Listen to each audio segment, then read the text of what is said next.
सभी को नमस्कार। आज हम मूल अधिकार फंडामेंटल राइट्स के बारे में पढ़ेंगे। देखिए, मैं पूरा डिटेल में पढ़ूंगा, हर एक चीज़ को मैं इसमें लेके चलूँगा। ये ऑडियो रिकॉर्ड किया जा रहा है जब हम खाना बना रहे हो या कुछ हम और काम कर रहे हैं, उस वक्त हम कानों में एयरफोन हेडफोन लगाकर इसे सुन सकते हैं। आपको अगर अच्छा लगता है वीडियो, आप अपने रिवीजन के लिए अगर इसको सुनना चाहते हैं तो आप चैनल को सब्सक्राइब कीजिए। मेरे पास और भी ऑडियो है, मैं उसको भी अपलोड कर दूँगा। लेकिन अभी जो है हम अपने फंडामेंटल राइट्स उसके बारे में पूरा डिटेल से पढ़ेंगे। अलग अलग हम लेके इसको चलेंगे, ठीक है। तो आज का जो टॉपिक है मूल अधिकार, संविधान के भाग 3 में अनुच्छेद 12 से 35 तक मूल अधिकारों का विवरण है। इस संबंध में संविधान निर्माता अमेरिकी संविधान यानी अधिकार के विधेयक से प्रभावित रहे। संविधान के भाग 3 को भारत का मैग्ना कार्टा की संज्ञा दी गई है, जो सर्वथा उचित है। इसमें एक लंबी एवं विस्तृत सूची में न्यायोचित मूल अधिकारों का उल्लेख किया गया है। वास्तव में मूल अधिकारों के संबंध में जितना विस्तृत विवरण हमारे संविधान में होता है, उतना विश्व के किसी देश में नहीं मिलता, चाहे वह अमेरिका का ही क्यों न हो। संविधान द्वारा बिना किसी भेदभाव के हर व्यक्ति के मूल अधिकारों के संबंध में गारंटी दी गई है। इनमें प्रत्येक व्यक्ति के लिए समानता, सम्मान, राष्ट्रहित और राष्ट्रीय एकता को समाहित किया गया है। मूल अधिकारों का तात्पर्य राजनीतिक लोकतंत्र को आदर्शों की उन्नति से है। ये अधिकार देश में व्यवस्था बनाए रखने एवं राज्यों के कठोर नियमों के खिलाफ नागरिकों की आबादी की सुरक्षा करते हैं। ये विधानमंडल के कानून के क्रियान्वयन व तानाशाही को मर्यादित करते हैं। संक्षेप में इनके प्रभावों का उद्देश्य कानून की सरकार बनाना है, न कि व्यक्तियों की सरकार, ठीक है। 6 प्रकार के हमारे जो अधिकार है, मूल रूप से संविधान में जो 7 थे, लेकिन एक हटा दिया गया, जो मैं आपको बताऊंगा आगे, ठीक है। सबसे पहले हम बात करेंगे समानता का अधिकार, जो अनुच्छेद 14 से 18 है। उसके बाद स्वतंत्रता का अधिकार 19 से 22, शोषण के विरुद्ध अधिकार 23 और 24 में, धर्म की स्वतंत्रता का अधिकार अनुच्छेद 25 से 28, संस्कृति और शिक्षा संबंधी अधिकार 29 और 30, संपत्ति का अधिकार अनुच्छेद 31 और संविधान उपचारों का अधिकार अनुच्छेद 32। हालांकि इसमें जो संपत्ति का अधिकार है, 44वें संविधान संशोधन 1978 द्वारा मूल अधिकारों की सूची से हटा दिया। इसे संविधान के भाग 12 में अनुच्छेद 300 क के तहत कानूनी अधिकार बना दिया गया। इस तरह फिलहाल 6 मूल अधिकार रह जाते हैं, ठीक है। अभी हम इसकी जो मूल अधिकार, जो हमारे फंडामेंटल राइट्स है, उनकी विशेषताओं के बारे में पढ़ेंगे। उसके बाद हम शुरू करेंगे कि हमारे कौन कौन से अनुच्छेद है, उसमें क्या क्या बातें कही गई है। सबसे पहले हम इसकी विशेषता देख लेते हैं। संविधान में, ठीक है, उनकी जो विशेषता है वो सुनिश्चित की गई है। उनमें से कुछ सिर्फ नागरिकों के लिए उपबंध है, जबकि कुछ अन्य सभी व्यक्तियों के लिए उपबंध है, चाहे वे नागरिक, विदेशी लोग या कानूनी व्यक्ति जैसे परिषद एवं कंपनियां हो। अभी एक क्वेश्चन आया था कनिष्क सहायक में, उसमें पूछा गया था कि कौन से अधिकार हमारे केवल नागरिकों के लिए है जो भारत में रहते हैं, कौन से विदेशियों के लिए है। तो हमें डिटेल में जाना पड़ेगा अगर हम आगे सिविल सर्वेंट की अगर हम अच्छे से तैयारी करना चाहते हैं, तो उसी बारे में हम ये सब चीज़ें पढ़ेंगे। उनमें से कुछ सिर्फ नागरिकों के लिए उपबंध है, जबकि कुछ अन्य सभी व्यक्तियों के लिए उपबंध है, चाहे वे नागरिक, विदेशी लोग या कानूनी व्यक्ति जैसे परिषद एवं कंपनियां हो। अगला है, ये असमयित नहीं है लेकिन वाद योग्य होते हैं। राज्य उन पर युक्तियुक्त प्रतिबंध लगा सकता है, हालांकि ये कारण उचित है या नहीं इसका निर्णय अदालत करती है। इस तरह ये व्यक्तिगत अधिकारों के एवं पूरे समाज के बीच संतुलन कायम करते हैं। यह संतुलन व्यक्तिगत स्वतंत्रता एवं सामाजिक नियंत्रण के बीच होता है।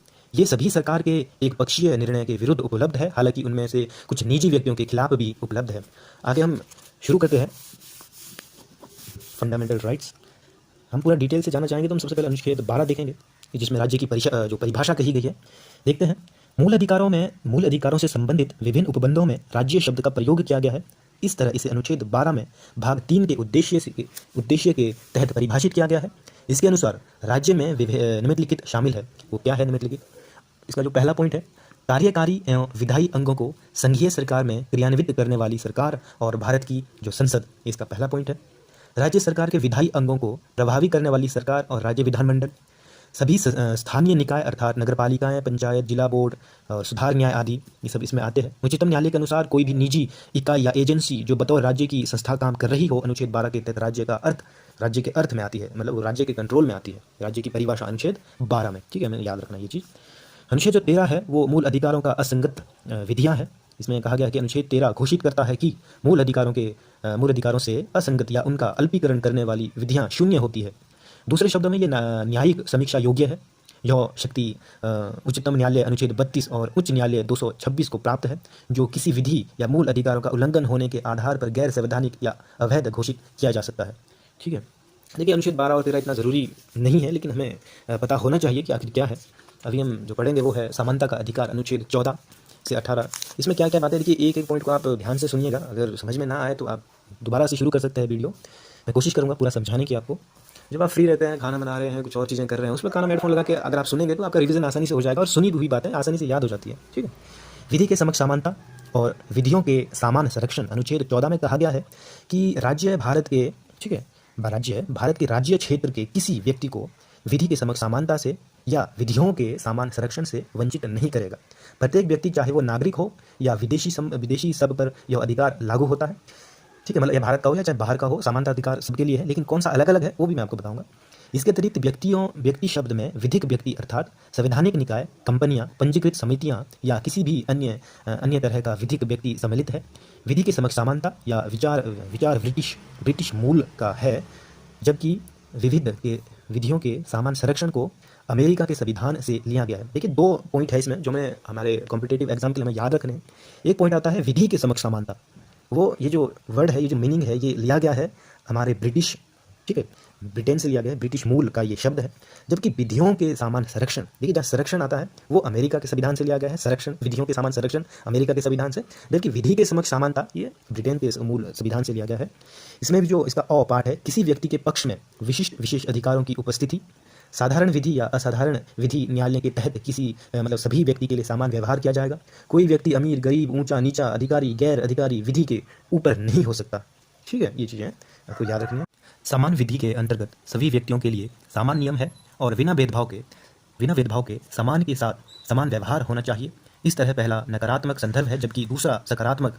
हालांकि दोनों का उद्देश्य विधि, अवसर और न्याय की समानता होता है। इसके कुछ अपवाद भी होते हैं, अगर हम उसको देखना चाहें। पहला अपवाद जो है वो है कि भारत के राष्ट्रपति एवं राज्यपालों को निम्न शक्तियां प्राप्त है। अनुच्छेद 361 के अंतर्गत, अगर आप अनुच्छेद याद रखना चाहें, अनुच्छेद 361 के अंतर्गत ये शक्तियां रखी गई है कि राष्ट्रपति या राज्यपाल अपने कार्यकाल में किए गए किसी कार्य का, ठीक है, या लिए गए किसी निर्णय के प्रति देश के किसी भी न्यायालय में जवाबदेह नहीं होगा। आपको पता होगा कि हम अगर कोई अपराध भी करता है, राष्ट्रपति हो या उपराष्ट्रपति है, तो उसको अरेस्ट तक नहीं किया जा सकता। ये राष्ट्रपति या उपराष्ट्रपति की ये शक्तियाँ हैं। अनुच्छेद 361 के अंतर्गत ये आता है। जब तक वो अपने पद से इस्तीफा नहीं दे देते या पार्टी उनको हटा नहीं देती, तब तक उनको अरेस्ट नहीं किया जा सकता, उनके खिलाफ कहीं किसी न्यायालय में मुकदमा दायर नहीं किया जा सकता। तो ये भी कुछ अपवाद है। विधि की समक्ष समानता तो है ही अन्य नागरिकों के लिए या सभी नागरिकों के लिए, लेकिन जैसे राष्ट्रपति हो गए वो इससे बाहर रहते हैं। अगला जो इसका पॉइंट है वह कि राष्ट्रपति या राज्यपाल के विरुद्ध उसकी पदावधि के दौरान किसी न्यायालय में किसी भी प्रकार का दंडिक कार्यवाही प्रारंभिक या चालू नहीं रखी जाएगी। राष्ट्रपति या राज्यपाल की पदावधि के दौरान उसकी गिरफ्तारी या कारावास के लिए किसी न्यायालय से कोई भी प्रक्रिया प्रारंभ नहीं की जा सकती। राष्ट्रपति या राज्यपाल पर उसके कार्यालय के दौरान व्यक्तिगत सामर्थ्य से किए गए किसी कार्य के लिए किसी भी न्यायालय में दीवानी का मुकदमा नहीं चलाया जा सकता है। हाँ, यदि इस प्रकार का कोई मुकदमा चलाया जाता है तो उसे इसकी सूचना देने के 2 माह बाद ही ऐसा किया जा सकता है। तो ये जो राष्ट्रपति और राज्यपाल की जो शक्तियां हैं, ये हमें याद रखना चाहिए, ऐसा आ सकता है क्वेश्चन में। तो ये अनुच्छेद 361 के अंतर्गत है, ये इसके अपवाद है। ठीक है, समानता का अधिकार। कोई भी व्यक्ति यदि संसद के या राज्य विधानसभा के दोनों सदनों में से किसी एक की सत्य कार्यवाही में से संबंधित विषय वस्तु का प्रकाशन समाचार पत्र या टेलीविजन रेडियो में करता है, तो उस पर किसी भी प्रकार का दीवानी या फौजदारी का मुकदमा देश के किसी भी न्यायालय में नहीं चलाया जा सकता। अनुच्छेद 361 का क, उसमें ये बात कही गई है। अगला है, संसद में या उसकी किसी भी समिति में संसद के किसी सदस्य द्वारा कही गई किसी बात या दिए गए किसी मत के संबंध में उसके विरुद्ध किसी भी न्यायालय में कोई कार्यवाही नहीं की जाएगी। अनुच्छेद 105 में ये चीज़ कही। देखा, आपने कहा होगा जो राज्यसभा लोकसभा के जो सदस्य होते हैं, जब डिबेट वो आपस में करते हैं, तो उनके कहे गए किसी भाषण में अगर किसी की भावनाओं को आहत पहुंचता है, किसी विशेष जाति वर्ग को, तो वो लोग जो है उस भाषण पर, उस वाद पर, उस रखे गए मत पर, उस पर कोई कार्यवाही नहीं की जाएगी। ये जो है समानता के विरुद्ध जो अधिकार है, इसका ये कुछ उल्लंघन है, इसके अपवाद है। ठीक है, ये हमें पता होना चाहिए। एग्जाम में आए ना आए वो उसकी अलग बात है।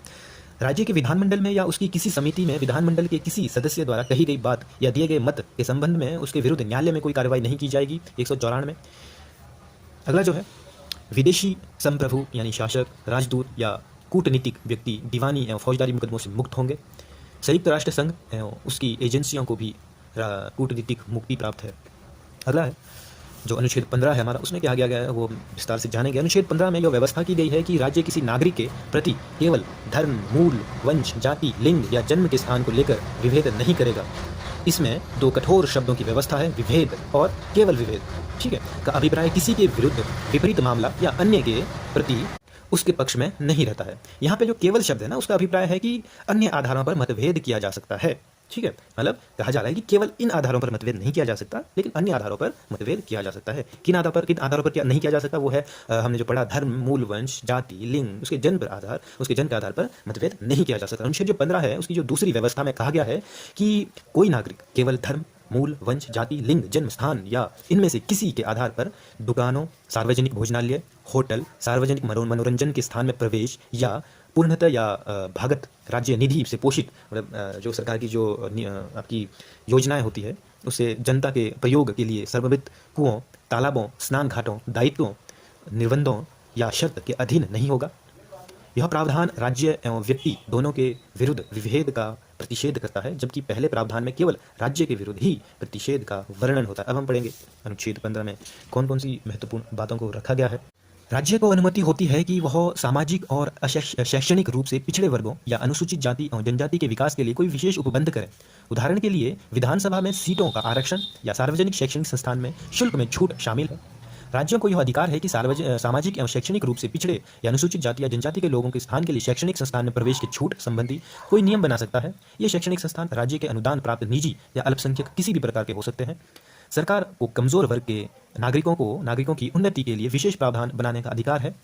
पुनः सरकार ऐसे कार्यों के लिए शिक्षण संस्थान, चाहे वे सरकारी हो या निजी हो, सहायता प्राप्त हो या न हो, नामांकन हेतु 10% सीटें, मतलब 10% सीटें जो है, मतलब टोटल सीटों का 10% जो है आरक्षित कर सकती है। अपवाद अल्पसंख्यक संस्थान है, जो अल्पसंख्यक संस्थान है, यह 10% आरक्षण पहले से जारी आरक्षण के अतिरिक्त है। इस उद्देश्य के लिए सरकार ऐसे कमजोर वर्गों की पहचान समय समय पर अनुसूचित करती रहेगी और इसका आधार परिवार की आय तथा आर्थिक प्रतिकूलताओं के अन्य संकेतों से है। इसमें जो एक जरूरी बात है ओबीसी वर्ग के लिए, ठीक है, उपयुक्त वाद को संविधान के 93 संविधान संशोधन 2005 द्वारा शामिल किया गया है।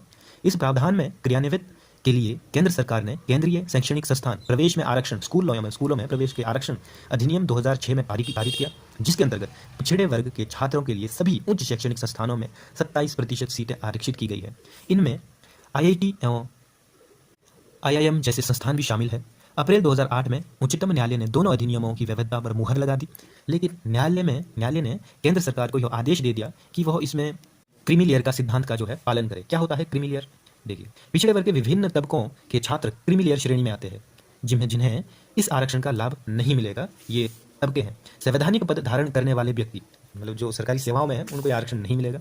जैसे कि राष्ट्रपति हो गया, उपराष्ट्रपति, उच्चतम या उच्च न्यायालय के न्यायाधीश, संघ लोक सेवा आयोग के अध्यक्ष, ऐसे जो नियंत्रक और महालेखा परीक्षक, अगर वो अनुसूचित जाति या ओबीसी में अगर वो आते हैं तो वो इस क्रीमी लेयर से बाहर हो जाते हैं, ठीक है। या फिर ऐसे वर्ग जो वर्ग ए ग्रुप तथा ग्रुप बी की सेवा में केवल क्लास 2 के अधिकारी, जो कि केंद्रीय या राज्य सेवाओं में है। इसके अलावा सार्वजनिक प्रतिष्ठान, बैंकों, बीमा कंपनी, विश्वविद्यालय आदि पदस्थ समकक्ष अधिकारी आदि, यह नियम निजी कंपनियों के कार्यरत अधिकारियों पर भी लागू होता है। अगर कोई निजी कंपनी में भी अगर कोई बड़ा कोई अधिकारी या अफसर है, या अफसर तो नहीं कह सकते, अगर कोई बड़ा कोई किसी पोस्ट पर है, उसको भी जो है ओबीसी के तहत जो है स्कूलों में जो आरक्षण दिया जाता है, जो 27% सीटें जो आरक्षित की गई है, उसको लाभ नहीं मिलेगा। तो एक शब्द है जो हमने सीखा, क्रीमी लेयर, ठीक है। आ सकता है कि आप क्रीमी लेयर से क्या समझते हैं। तो क्रीमी लेयर का इतना सा मतलब है कि भाई जो ऐसे लोग हैं जो किसी जो सरकारी नौकरी कर रहे हैं या ऊंचे पद पर है, उनको, ठीक है, उनको जो है बाहर रखा जाएगा इस लाभ से।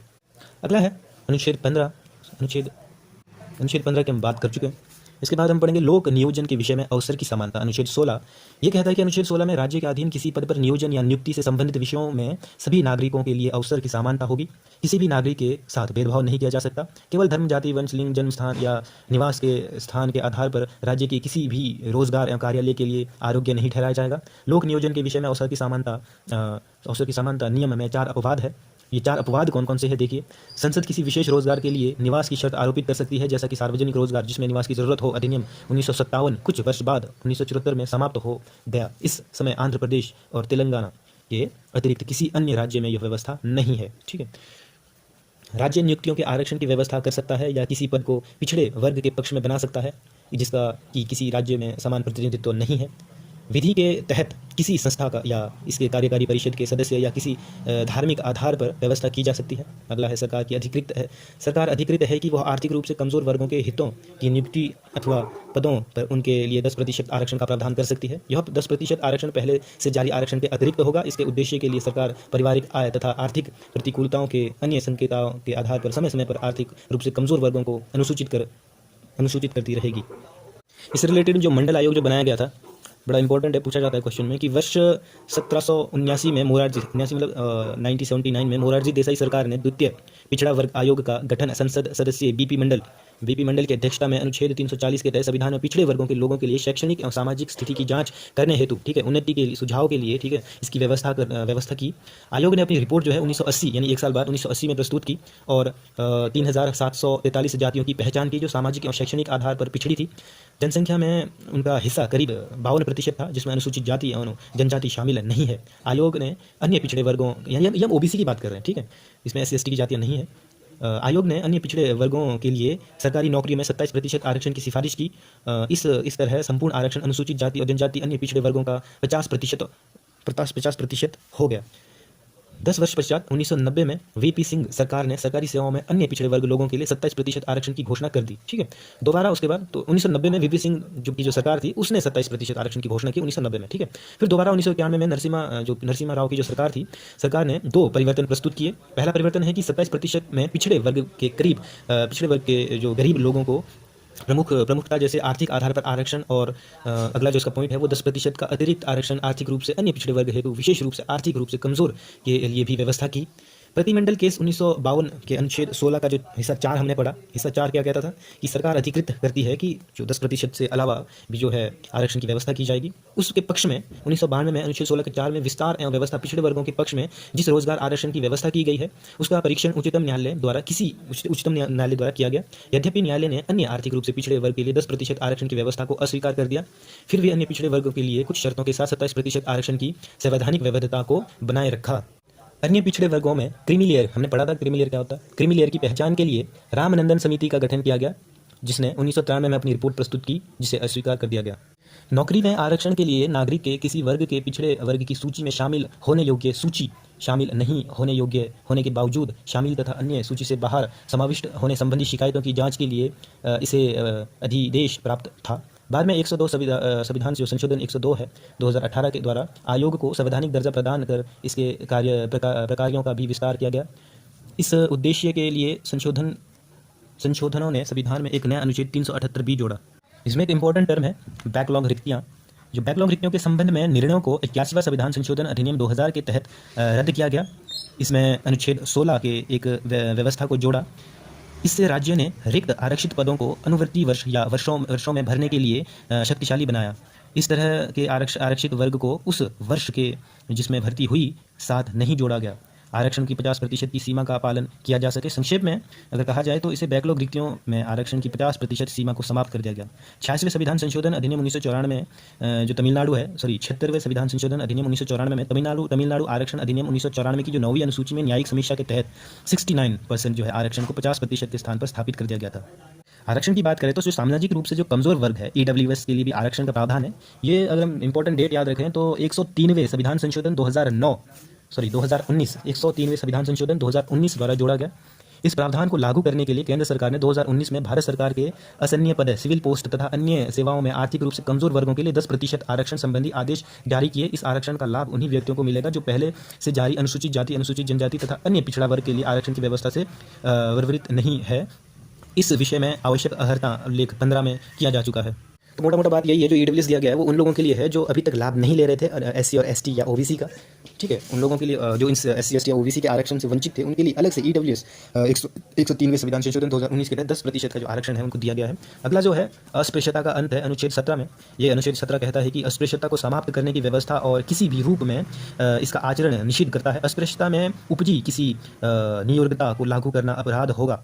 क्या अपराध होगा और वो दंडनीय होगा ये हम देखेंगे। 1976 में अस्पृश्यता यानी अपराध अधिनियम 1955 में मूलभूत संशोधन किया गया। सबसे पहला संशोधन 1976 में किया गया। इसको नया नाम मिला 1976 में। क्या नाम मिला? नागरिक अधिकारों की रक्षा अधिनियम 1955, ठीक है, दिया गया तथा इसमें विस्तार कर दंडिक उपबंध और सख्त बनाए गए। अधिनियम में अस्पृश्यता के प्रत्येक प्रकार को समाप्त करने के लिए अनुच्छेद 17 में व्यवस्था सुनिश्चित की गई। अस्पृश्यता शब्द को न तो संविधान में और न ही अधिनियम में परिभाषित किया गया। हालांकि मैसूर उच्च न्यायालय ने अनुच्छेद 17 के मामले में व्यवस्था दी है कि शाब्दिक एक व्याकरणीय समझ से परे इसका प्रयोग ऐतिहासिक है। इसका संदर्भ है कि कुछ वर्गों के कुछ लोगों को उनके जन्म एवं कुछ जातियों के आधार पर सामाजिक मतलब अयोग्य न समझा जाए। अतः अन्य कुछ व्यक्तियों के सामाजिक बहिष्कार और धर्म संबंधी सेवाओं इत्यादि में बहिष्कार न किया जाए। ठीक है। उच्चतम न्यायालय ने अनुच्छेद 17 के तहत यह व्यवस्था की है कि यह अधिकार निजी व्यक्ति और राज्य संवैधानिक दायित्व होगा। इस अधिकार का हनन को रोकने के लिए जरूरी कदम उठाए जाएंगे। अगला अनुच्छेद 18 कहता है कि उपाधियों का अंत किया जाएगा। अनुच्छेद 18 उपाधियों का अंत करता है और इस संबंध में 4 प्रावधान किए गए। वो 4 प्रावधान कौन कौन से हैं उनको हमने जानना है। यह निषेध करता है कि राज्य जो है वो सेना या विधा संबंधी सम्मान में सिवाय, मतलब अगर कोई बंदा सेना में है, कर्नल, लेफ्टिनेंट कर्नल, तो या फिर कोई टीचर, अगर विधा संबंधी सम्मान उन्हें दिए जाते हैं तो उपाधि प्रदान, ये लोग जो है अपना उपाधि लगा सकते हैं, अपने नाम के आगे उपाधि लगा सकते हैं। इसके अलावा और किसी को भी अधिकार नहीं है। यह अगला जो इसमें पॉइंट है, यह निषेध करता है कि भारत का कोई नागरिक विदेशी राज्य से कोई उपाधि प्राप्त नहीं करेगा। अगर कोई भारत का नागरिक है, वो कहीं बाहर से, कहीं क्राउन, कहीं राजतंत्र जहाँ चल रहा है, अगर हम भारत के किसी व्यक्ति को अगर उपाधि देता है और इंडिया में वो आकर उस अपने नाम के आगे उस चीज़ को लगाता है तो ये अपराध है, वो ऐसा नहीं कर सकता है। ठीक है। तीसरा है, कोई विदेशी राज्य के अधीन लाभ या विश्वास के किसी पद का धारण करते हुए किसी विदेश राज्य से कोई भी उपाधि राष्ट्रपति की सहमति के बिना स्वीकार नहीं करेगा। यानी जब तक राष्ट्रपति की अनुमति, आपको लिखे, राष्ट्रपति के अनुमति के बिना वो कोई भी विदेशी जो उपाधि को नहीं धारण कर सकता है। चौथा है कि राज्य के अधीन लाभ या विश्वास का पद धारण करने वाला कोई भी व्यक्ति विदेशी राज्य से या उसके अधीन किसी रूप से कोई भेंट, उपलब्धि या राष्ट्रपति की सहमति के बिना स्वीकार नहीं करेगा। ठीक है। 1996 में उच्चतम न्यायालय ने जिन उपलब्धियों की संवैधानिक वैधता को उचित ठहराया उनमें पद विभूषण। अभी देखिए, जो पद विभूषण ये जो दिए जाते हैं, ये जो मामला है 1996 की बात है। 1996 में जो उच्चतम न्यायालय ने जिन उपलब्धियों को संवैधानिक वैधता को उचित ठहराया है उसमें है, पहला है पद्म विभूषण, पद्म भूषण एवं पद्मश्री। न्यायालय ने कहा यह पुरस्कार उपाधि नहीं है तथा अनुच्छेद 18 में वर्णित प्रावधानों का उल्लेख, ठीक है, या उल्लंघन नहीं होता है अगर कोई अपने नाम के आगे ये चीज़ लगाता है। इस तरह ये समानता के सिद्धांत के प्रतिकूल नहीं है। हालांकि यह भी व्यवस्था की गई है कि पुरस्कार पाने वाले के नाम के प्रयत्न या उपसर्ग के रूप में इनका इस्तेमाल नहीं होना चाहिए, अन्यथा उन्हें पुरस्कारों का त्याग किया जाएगा। इन राष्ट्रीय पुरस्कारों की स्थापना जो है 1954 में हुई और 1977 में मोरारजी देसाई के नेतृत्व वाली जनता पार्टी ने उनका क्रम तोड़ दिया, लेकिन 1980 में इंदिरा गांधी सरकार ने पुनः इसे प्रारंभ कर दिया गया। तो एक चीज़ ये भी हमारे लिए इंपॉर्टेंट है कि जो पद्मश्री और पद्म विभूषण जो ये है, ये 1954 में ये शुरू किए गए थे और 1977 में मोरारजी देसाई सरकार ने इसे बंद कर दिया गया और 1980 में फिर से इंदिरा गांधी की सरकार ने इसे प्रारंभ किए। तो सुप्रीम कोर्ट ने जो 1996 में कहा कि ये जो चीज़ें हैं, पद्मश्री, पद्म भूषण, ये कोई ऐसी उपाधि नहीं है जिससे किसी जाति वर्ग विशेष का जो मान हानि उसे पहुँचती हो। तो आज की इस रिकॉर्डिंग में इतना ही है। आगे जो हम कंटिन्यू इसको करेंगे, हमारे जो स्वतंत्रता का अधिकार है, जो हमारे 6 प्रकार का अधिकार है, आगे हम आज के लिए बस इतना ही। Thank you.